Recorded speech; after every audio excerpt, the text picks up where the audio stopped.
Hoje o programa Diálogo Sem Fronteira tem a satisfação de receber a professora Beatriz Ferreira, da Faculdade de Educação Física. Seja bem-vinda, professora. Muito obrigada. É um prazer estar aqui nesse programa e espero dar alguma contribuição para o programa. A professora Beatriz, ela é formada em Educação Física, ela é professora da nossa Faculdade de Educação Física e atua em diversas áreas, numa delas que chama muita atenção e que será o tema do nosso bate-papo de hoje, que é justamente sobre a questão dos jogos indígenas. Eu começaria com a pergunta, professora Beatriz, o que são esses jogos indígenas? Porque a gente conhece Olimpíadas, jogos interuniversitários, o que são esses jogos indígenas? Esses jogos indígenas são jogos que têm por iniciativa os próprios indígenas, né? Ele começa em 1996, na época que o Pelé era ministro do esporte, e por iniciativa desses dois líderes, que foi o Marcos Terena e o Carlos Terena, eles conseguiram fazer a primeira edição desses jogos, né? Então vem assim etnias de vários locais, né? Normalmente os jogos nacionais de 30 a 40 etnias, e eles participam através de jogos que eles fazem nas aldeias, né? Trazem os rituais sagrados também, e também participam do futebol, né? Que é uma linguagem, né? Não só do não indígena, mas dos indígenas também. Quer dizer, então, primeiro, eles congregam diversas tribos, é isso? E aonde fisicamente são esses jogos? Esses jogos são feitos na cidade, então é uma forma de se tornarem visíveis, né, para o mundo urbano, né? E então as cidades são escolhidas de acordo com interesses locais, interesses deles também, né? E normalmente eles fazem, já tentaram fazer em grandes cidades, né, como Fortaleza, Recife, né? E em Recife também teve Olinda, que as duas dividiram, mas também eles fazem em cidades pequenas, né? Esse último eles já fizeram em Porto Nacional, que foi o último, também já fizeram em Paragominas, né? Já fizeram em Goiânia, Campo Grande, né? Então existe uma variação assim, um pouco do interesse local, o interesse deles, e sempre tem uma questão mística atrás dessa escolha, né? Quer dizer, há um aspecto místico, um aspecto religioso também envolvido nos jogos. É interessante isso, porque nos Jogos Olímpicos gregos, que estão na origem das Olimpíadas modernas, também havia esse caráter religioso muito forte que depois desapareceu nos Jogos Olímpicos, né? Então, no caso dos Jogos Indígenas, quais são as modalidades? Como é que funciona isso? As modalidades são modalidades que eles trazem ligados a uma questão da sobrevivência. Então tem canoagem, tem corrida, tem arco e flecha, e tem também aquelas vinculadas a rituais sagrados, que são corridas de toras. Tem também alguns jogos, aquele que eles chamam de futebol de cabeça, que é uma forma errônea. Na verdade foi a mídia que começou a falar em futebol de cabeça, mas na verdade deveria ser quase que um vôlei de cabeça, porque eles dão tipo peixinho, né, no vôlei e levantam com a cabeça aquela bola e não deixam a bola cair, né? Então tem assim, mas mesmo esse tipo de atividade, ela é realizada em momentos específicos, dentro de cerimoniais e dentro de agradecimentos, por exemplo, de uma colheita, de uma caça, né? Então não são jogos desvinculados de uma situação de sobrevivência. Original. E de uma simbologia toda de uma simbologia mística, né? Mítica, né? Que tem uma explicação mítica através de todos esses jogos. E os competidores, eles são de diferentes tribos? Como é que é a organização, digamos, da competição em si? Bom, assim, eles trazem aquelas atividades que eles praticam nas aldeias, primeiro. Então, corrida de toras, né? Então, quem pratica chavante, tem outras, né, xerente que praticam. Então, quando eles vão, eles levam, né?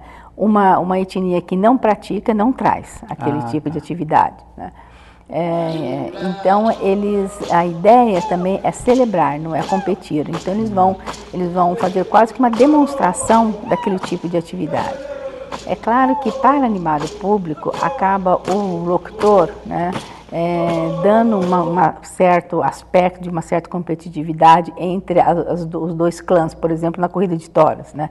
Então, quem vai ganhar, não vai ganhar. Então, isso também acho que descaracteriza um pouco a própria atividade deles, né? Na luta também, a luta tem o ganhador, mesmo na aldeia tem o ganhador, né? Mas lá é muito mais no sentido de uma demonstração, né, de como é feito na aldeia, do que realmente quem é o campeão. Tá? Então essa ideia de campeão não é valorizada nos jogos, né? Mas na aldeia, por exemplo, o campeão de Uca-Uca, né, que eles trazem, que vem do Xingu, é uma luta que eles realmente quase quebram o outro. Quer dizer, existe, porque a construção de campeão, ela tem a ver com uma ideia de formação da pessoa, de uma capacidade de você superar vários desafios, né? E que passa pela reclusão pubertária, que passa por todo um preparo para chegar nessa vida adulta. Essa questão da puberdade, do rito de passagem, na origem, esses ritos também têm a ver com esses ritos de passagem? Quer dizer, qual a faixa etária, como é que fica essa questão de quem faz, participa? Hoje em dia, imagino que qualquer idade possa fazer, né? Por exemplo, na Uca-Uca, ela tem a ver está relacionada com os ritos de passagens, né? Então, as crianças pequenas começam a brincar, né? Dentro da brincadeira, elas brincam, lutam. Mas quando eles entram na reclusão, então tem um preparo específico para essa luta. E é interessante que tem até um trabalho de dissertação de mestrado de um aluno que estudou sobre a reclusão pubertária. Eles ficam reclusos, né? Os homens ficam reclusos, e as mulheres também, mas para o masculino, eles ficam reclusos e eles são preparados para praticar a luta. Então, eles só saem para praticar a luta e fazer as necessidades, né?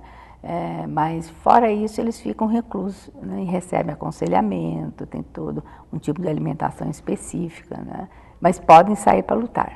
Então, no Quarup, que normalmente quando eles saem daquela reclusão, eles lutam, né? E é muito interessante essa festa, essa grande festa que eles têm para poder demonstrar esse processo de construção desse corpo, de pessoa, de todo algo maior, né, do que simplesmente uma luta. Tá? Agora, a professora Beatriz, ela tem também se dedicado à questão de relações de gênero, da participação da mulher. Então, no caso específico dos indígenas, como é que fica essa questão? Porque, como você disse, tradicionalmente algumas atividades são eminentemente masculinas. Então, como é que eles procuram dar conta disso? Como é que fica a questão da mulher? A mulher, ela não pratica todas as atividades, especialmente aquelas relacionadas à sobrevivência, canoagem. A luta, ela começa a participar nos jogos, né? Hoje em dia, a mulher está começando mesmo no Xingu, elas lutam no Xingu, mas ela não faz parte dessa cerimônia do Quarup para poder sair e essa construção masculina que existe. Elas têm um outro objetivo nesse processo de reclusão. Mas algumas outras atividades elas fazem, né? Menos se olhar a tabela de masculino e feminino, né? As atividades masculinas são maiores, o número é muito maior do que o do feminino. Realmente elas praticam menos, fazem menos esse tipo de atividade física. Inclusive, por exemplo, um trabalho que nós estamos fazendo aqui com os Guarani, o nível de obesidade das mulheres está maior do que o dos homens. Isso é um incentivo para elas também fazerem mais atividade física, fazerem mais um tipo de práticas corporais, né, que vão perdendo. A mulher casa, né, vai cuidar dos filhos e também é um estilo um pouco que acontece na vida urbana, né, lá também tem essa característica. Agora, elas participam também como na festividade, assim, assistindo? Como é que fica essa questão?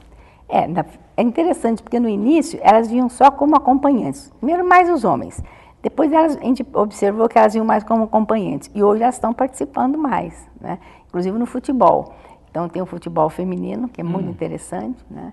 E outras atividades que elas estão participando, né? Uma, por exemplo, que também não é uma característica só indígena, que é aquele cabo de guerra. No cabo de guerra elas participam. Então, assim, tudo que está relacionado com uma cultura ancestral, dentro daqueles rituais, né, que a mulher não participava, é mais difícil ela trazer esse elemento para dentro dos jogos, né? Mas essas novas, né, figurações, esses novos jogos, né, então isso elas participam. E como é que tem sido feito o registro disso, na forma de filmagens, na forma de livros? Como é que as pessoas podem ter acesso a esse material? Bom, assim, a mídia, ela já existe, né, várias, em geral, as redes de televisão vão lá e tem tido um impacto muito grande. Quer dizer, há uma cobertura. Há uma cobertura da mídia, jornais, né? Nós aqui na Unicamp, junto com lá o Laboratório de Antropologia Biocultural da Faculdade de Educação Física, junto com o Labjor e também do Centro de Memória, o Labjor com a professora Vera Camargo e também o Centro de Memória com a professora Olga von Simpson, nós fizemos um projeto, submetemos ao Ministério do Esporte, junto também com a participação dos terenos, né, que são os organizadores dos jogos, e fizemos um registro, né, da memória de 1996 até 2011. Então, temos um livro, né, que foi publicado, também um site, né, e também um arquivo de fotografias. E quero também dizer que aqui a Rádio TV, né, aqui da Unicamp, ela teve uma participação muito grande, né, através também de todas as filmagens de alguns dos jogos que eles participaram, foi possível realizar todo esse trabalho, né? Há um interesse muito grande, ainda mais agora que estamos nos aproximando de grandes eventos esportivos, na divulgação desse material. Então, eu creio que é um registro muito importante esse que você está mencionando, que está disponível para as pessoas acompanharem. Agora, uma questão também que me parece muito interessante a respeito da questão dos jogos para os índios é qual a importância que os próprios indígenas, na sua organização, dão a uma realização de um evento como esse. Porque a gente sabe que muitas vezes justamente tem esse aspecto de congraçamento, mas também de possibilidade deles se comunicarem, fazerem as suas decisões, digamos, políticas. Então, qual a importância que você vê dos jogos para os próprios indígenas na sua autonomia? Bom, esses jogos têm tido um impacto muito grande. Primeiro porque eles não se conheciam. Esses grandes líderes, lógico, eles fazem parte de organizações, vão para Brasília, tem reuniões, congressos e tal. Mas lá era uma oportunidade para, inclusive, os jovens que vinham participar, um conhecer o outro. Nem sabiam que aquele tipo de atividade era feita numa outra etnia que era tão perto. Depois tem um contato com as diferentes línguas que eles falam, porque a língua base é o português, mas, né, cada um fala uma língua totalmente diferente da outra e um não consegue reconhecer. Depois dessa experiência de estar juntos, porque eles ficam todos juntos, né, de compartilhar também aquele artesanato que eles trazem, que é maravilhoso, cada etnia traz o melhor que tem, né? E paralelamente, o Marcos Terena, ele organiza o Fórum Social. Dentro desse Fórum Social, eles discutem e fazem debates com assuntos que têm pertinentes a eles. Então, sobre educação, saúde, sobre mídia, por exemplo. Isso em paralelo aos próprios jogos. Durante a manhã, porque normalmente de manhã tem um horário livre, né, que eles ficam no artesanato, mas normalmente ocorre esse tipo de atividade do Fórum Social. No final da tarde que ocorrem os jogos. Então é sempre assim, no final da tarde, lá por umas 6 horas, né, no pôr do sol, é que eles fazem um tipo dessa atividade. E há outras experiências internacionais nessa direção? Ou seja, existem jogos em outros grupos indígenas, em outros lugares do mundo, e se há uma relação entre esses nossos e esses de outros lugares? Bom, com essa característica só no Brasil, né? Porque no Canadá, normalmente eles fazem aquele jogo de taco, né, lacrosse, mas é assim, é um tipo de jogo, então eles vêm para fazer aquele tipo de atividade, né? Em outros países tem esses jogos, né, mas assim, é 1, 2, 3, não tem essa característica de várias etnias juntos, cada um mostrar aquilo que normalmente faz, esse congressamento, e quando se convidam os índios americanos, canadenses, eles ficam assim, sabe, entusiasmadíssimos. Eles acham aquilo o máximo, porque não existe lá. Quer dizer, tipo já foram convidados, já houve essa interação de vinda de... Já vem, então vem. E lá também, lógico, eles estão muito inseridos no esporte moderno, vamos dizer. Então tem Olimpíadas Indígenas, você vai, então, basquetebol, são voleibol, as categorias não indígenas. Eles acham assim o máximo aquilo tudo, né? E eu acho que, de uma certa forma, o jogo ele cumpre um papel importante desse congressamento. Existe assim uma certa cuidado, porque eles, se você for na aldeia, eles não estão vestidos com cocares, da forma que eles apresentam. É como se fosse uma festa, né? Numa festa, você chega na casa, você está de um jeito, quando você vai numa festa, você se veste de outra forma. Então, assim, um receio de mostrar que o índio é daquele jeito, e na verdade não é. Hoje o índio, ele não necessariamente ele está nu, né? Ele está usando pena e etc. Mas ele tem um processo de uma ressignificação, né? Mas na cidade, nesse tipo de jogos, eles querem mostrar uma forma de marcar a identidade. Nós estamos aqui, nós existimos, né? E estamos reconstruindo a nossa cultura, né? Estamos num processo de ressignificação. Ao mesmo tempo, eles mesmos estão filmando, os próprios indígenas eles estão filmando, eles estão registrando, eles estão fotografando, eles estão, enfim, né? Fazem parte, eles constrói filmes. Quer dizer, estão, digamos assim, se utilizando de toda a modernidade para também atuar. Eles estão sendo preparados para o mundo de hoje, né? E é uma forma ali, um exercício também para eles se registrarem essas diferentes culturas. E tem outro olhar, sabe? É diferente quando eles mesmos começam a trabalhar e desenvolver toda essa técnica e para mostrar um tipo de... O seu próprio ponto de vista. O seu próprio ponto de vista, Olha, professora, esse tema realmente é fascinante. Eu tenho certeza que o nosso público, que muitos nem sabiam da existência de jogos indígenas, ficará muito interessado em ir atrás das informações. Então, eu queria agradecer muito a sua participação aqui, que foi realmente encantadora e inspiradora, eu diria, para que outros possam seguir esse caminho. Então, eu queria agradecer, professora. Muito obrigada.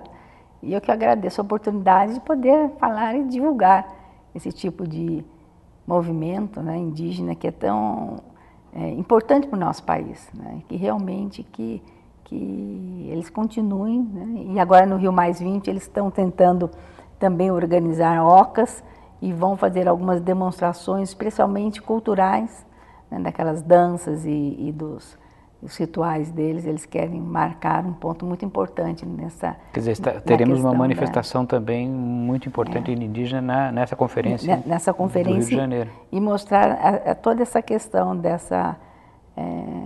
de uma sobrevivência, de um cuidar do planeta, de uma forma diferente, integrada, né, diferente do que, né, nós estamos passando nesse planeta. Tá? Muito obrigado, professora. Obrigada a vocês. E eu convido a todos, então, ao próximo programa Diálogo Sem Fronteira.